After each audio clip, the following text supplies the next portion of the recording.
The first time it happened, the music was already playing when I realized I had been cornered by fate.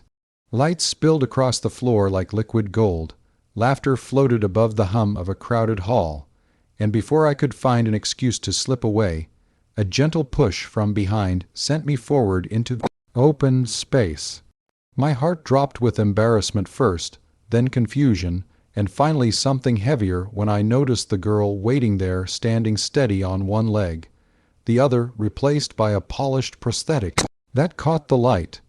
I didn't know it then, but that single step forward would quietly dismantle everything I thought I understood about dignity, courage, and happiness.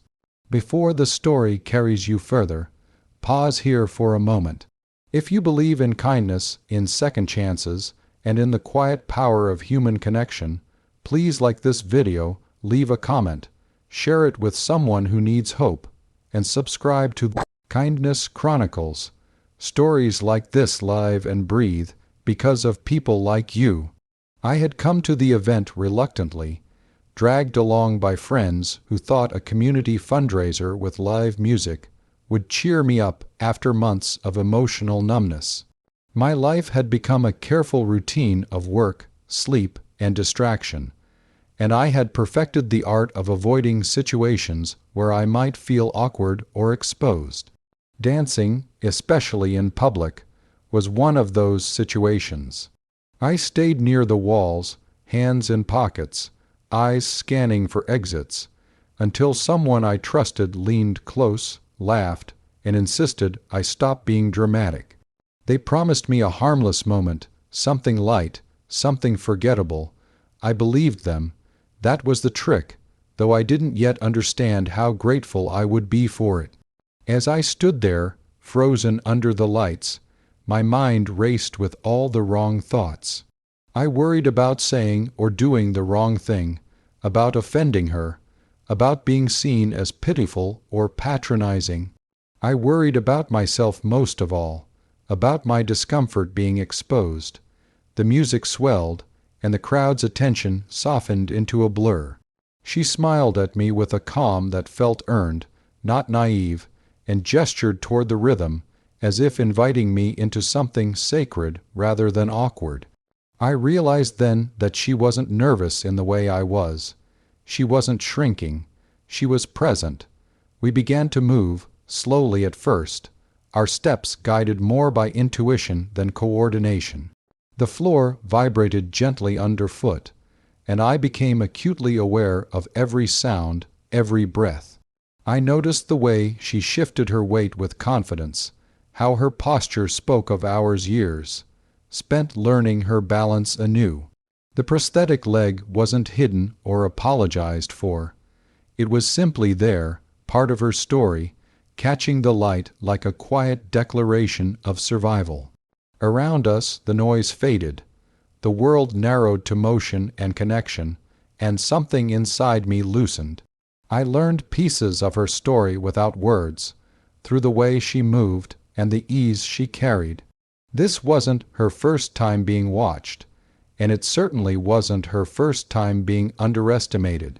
There was strength in her movements, not the loud kind that demands applause, but the steady kind that endures. I felt my own fears begin to look small and selfish. I had spent years protecting myself from discomfort, while she had rebuilt herself from something far more devastating and still found room for joy.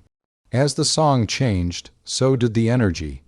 The rhythm grew bolder, and with it came a ripple of attention from the crowd. I felt the old instinct to retreat surge again, but something stopped me. It was the realization that this moment wasn't about how I looked or what others thought. It was about showing up fully, without excuses. The more I leaned into that truth, the lighter my body felt. My movements grew freer, and for the first time in a long while, I wasn't performing or hiding. I was simply there. The challenge wasn't the dance itself. It was the mirror it held up to me. I saw how easily I had accepted my own limitations as permanent, how quickly I had labeled my fears as personality traits instead of wounds that needed care. Dancing with her forced me to confront the difference between inconvenience and hardship, between self-pity and resilience. I felt a quiet shame, but it wasn't crushing. It was cleansing, like rain after a long drought. Time behaved strangely in that space. Minutes stretched and folded into something timeless. I noticed small details, the warmth of the lights, the faint scent of polished wood, the way the music pulsed through my chest. I noticed her laughter, not loud but full, the kind that comes from a place of earned peace. It struck me then how rare that sound was, how often joy is rationed by people who think they don't deserve it yet. She danced like someone who knew joy wasn't a reward but a right. When the song finally slowed, the energy shifted again, softer now, more intimate. I felt a swell of emotion rise unexpectedly, tightening my throat. This wasn't supposed to matter so much. It was just a dance, just a moment, and yet it felt like a chapter closing and another opening at the same time. I realized how desperately I had needed to be reminded of the simple power of presence, of shared humanity without pity or pedestal. Afterward, as the music faded into applause, she rested for a moment, breathing evenly, eyes bright. It was then that the weight of the experience settled fully into my chest. Her happiness was visible, radiant, and completely unguarded. She had trusted this moment, trusted me, trusted the world enough to step into the light again. That trust felt like a gift I hadn't earned, but would spend a lifetime trying to honor. The rest of the evening passed in a gentle haze. I watched her interact with others, saw the way people's initial hesitation melted into admiration once they allowed themselves to really see her. I recognized that same transformation happening within myself. The walls I had built didn't come down all at once, but cracks had formed, letting warmth and color seep in. I left the hall different than I had entered, carrying a quiet resolve to stop shrinking from life. Days turned into weeks, but the memory stayed vivid.